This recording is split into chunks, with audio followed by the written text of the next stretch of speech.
Today is Friday, Parashat Chukat. In the parasha of this week, there's a pasuk that says, Vayishma Hashem, that Hashem heard the prayers of the Jewish people, and He handed over the Canaanite enemy into their hands. Canaanites were attacking the Jewish people. The Jewish people prayed, and Hashem answered their prayer. It's an important concept. No prayer goes unanswered. No prayer goes to waste.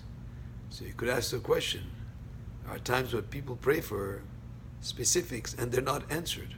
Well, Hashem doesn't always give you what you ask specifically for, but that prayer doesn't go to waste. That prayer goes and is stored in a kind of a specific prayer safe to be used at some point in the future.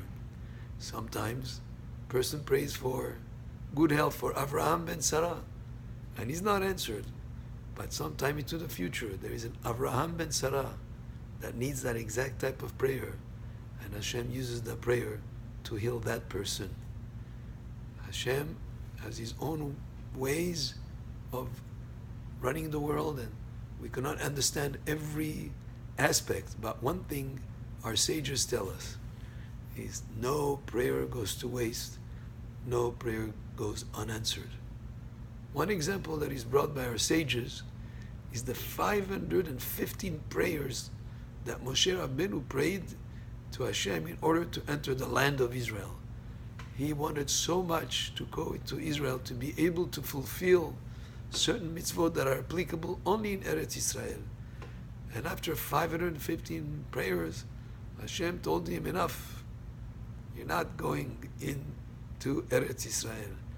So the question is asked, if Hashem knew already from the beginning that He was not going to allow him that request, why didn't He stop him already from the first, second, or third prayer? Why did He let him go for 515 prayers, which is the numerical value of the word Vayetchanan? Why is that He would let him say so many prayers when in advance he was already known to Hashem that his prayers would not be answered?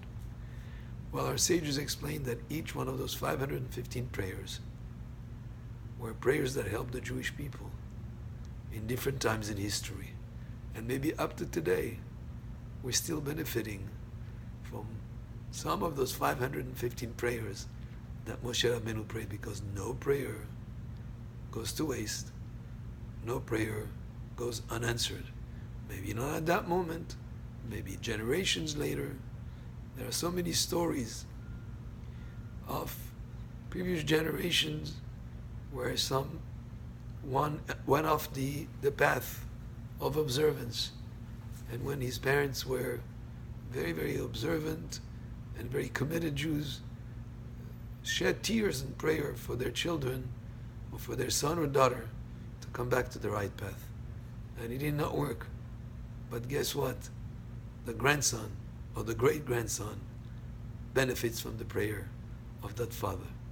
There's a story that happened once in Tel Aviv, where there was a secular guy, not religious at all, walking down the street, and somebody comes out from a synagogue saying, please, we need minyan.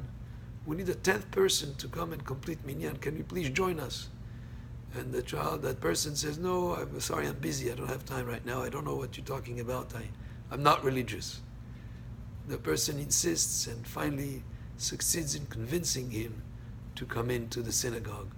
He comes in, they tell him to answer Amen for the Kaddish, to answer for the Berachot, and the person sits there, and then after a while, he becomes so inspired by what he's watching, the people praying in Amidah, and the story goes on to say that that specific person, after leaving that synagogue, became more interested, attended some seminars, and became a very religious person. His parents were not, and his parents' friends are saying, what happened to your son? He became so religious. And the father said, I know why. That synagogue where he came in to complete minyan was a synagogue where the grandfather prayed. And the grandfather was one of the people that was very involved in that shul. Grandfather was upset when the son went off the path, but his prayers didn't go to waste. His prayers were answered for the grandson, who became again religious a generation later. There are many similar stories that are brought in the books of our Hachamim, how every prayer, even if it's not answered based on your terms, because Hashem knows better than us what's good for us, but that prayer that you said will not go to waste. You'll be there on hold to help another fellow Jew, to help someone maybe in the same generation or in future generations. And speaking about prayers, the best way to pray is with minyan in a synagogue. Of course, you can pray at home. Shachrit, Mincha, Arvit. People sometimes don't have the time, but there is no doubt that there is a lot more power, a bigger dimension. There is more to the value of the prayer that is prayed when a person is together with the minyan in a shul. And I'm saying this not just because it's a good idea for us to have a big minyan in the shul, but to benefit every singular person. When a person prays in the makom of tefillah, of tzibur, of a kahal, of a community, when there's a minyan present, when he's able to answer Yehei Shemei Rabbah, when he's able to answer Kedusha, that prayer has even more value, more strength. So we should all value the power of prayer, and we should know that no prayer goes to waste or unanswered. Maybe not immediately, and maybe not for you, because Hashem knows better than us what's good for us. But that prayer that you pray to Hashem is something that will be answered and that will benefit someone at some point in the future, if not in the present. Baruch Adonai le'olam, amen ve'amen.